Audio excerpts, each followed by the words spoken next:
আমি যাকে পাগলের মতো ভালোবাসি সে আমাকে রাস্তার পাগল ভাবলেও আমি খুশি।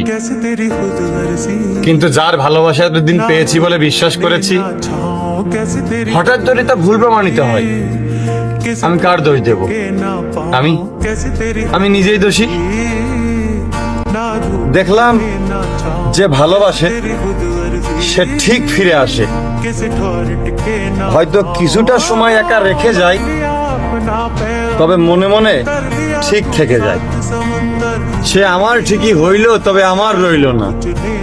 এই চোখে চোখ রেখে বলে আমায় প্রেমিকা বইল না। রবি ঠাকুর হয়তো এজন্যই বলেছেন, এই ভাঙাচোরা মন নিয়ে আমি যেন প্রেমের উপন্যাস না পড়ি।